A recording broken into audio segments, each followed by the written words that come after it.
a divorced mom, one of her children's special needs boy, who's this beautiful gift in your life. Without that trip to the country bar, maybe you don't have that introduction to this woman who would become kind of the strength behind your public life. No doubt. You know, I was blessed to have certain situations, certain people come along throughout my entire journey that really shaped my character and shaped who I would become, and nobody greater than Brenda. So you go from this meeting with Brenda, who would become the love of your life, into eventually your senior year where you finally get a chance to play. And you're the Gateway Conference Player of the Year. But I guess the question on your mind has got to be, have I shown enough in this small window to make anybody in the NFL pay any attention to me? And that was really the whole question, is that at that point you kind of forget about, oh, am I going to get drafted? I just want an opportunity. Did I do enough in 1 year that somebody says, we'll give you a chance? So the draft in '94 in April comes and goes, no draft. You do get some interest from teams. After the draft, teams will call, and they, you know, if nothing else, they want to camp arm somebody to come in. But of all the teams that you could go to, you go to the Green Bay Packers that has Brett Favre, Mark Brunell, and Ty Detmer. And Brett, you know, I walked into camp in the first week, I'm like, this dude's special. I mean, I could just tell, even though it was the very beginning of his time with Green Bay, you could just see how special he was. But to compete against those guys on a daily basis and go, I can do that. I can make that throw. I can play just as well as them. That even though I didn't get the opportunity that I wanted there, I left there going, I can play at this level. There is no question about it. Now I just need to get a legitimate opportunity to compete, because I really wasn't given much of an opportunity in Green Bay because they had those guys and they knew those guys could play. And so you find yourself going, well, there's no real opportunity for me to play football this year. You know, I'm not going to get another chance in camp. So what do I do now? You know, do you spend the next 12 months just trying to prepare? As I said, Brenda, I was actually living with Brenda and her parents and her 2 kids because I didn't have any money to my name. You know, ended up finding a job stocking shelves. You know, so I would go in about 10:30 at night and work until about 5:30 in the morning. Come home, sleep for a couple hours, watch the kids all day long, work out in the afternoon.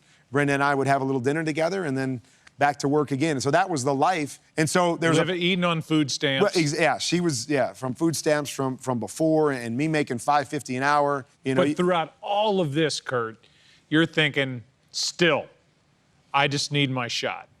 There was never a time where I got a chance to play and I didn't play well. And so that's what I think, of all the things, when people say, what kept you going, that was it, is that until somebody shows me that I can't play, I can't give up on this dream, because all I know is that when I do get that opportunity, I excel. So Iowa has an AFL team, an Arena Football League team, the Barnstormers, with weird helmets with things on the goggles. The goggles on top of the helmet, which always kind of freaked me out.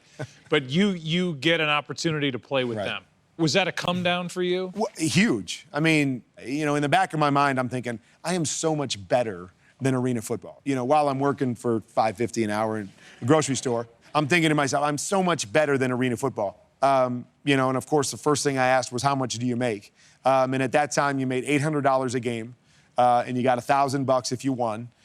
So, you know, I quickly did the tally on what that would look like compared to what I was making in a grocery store.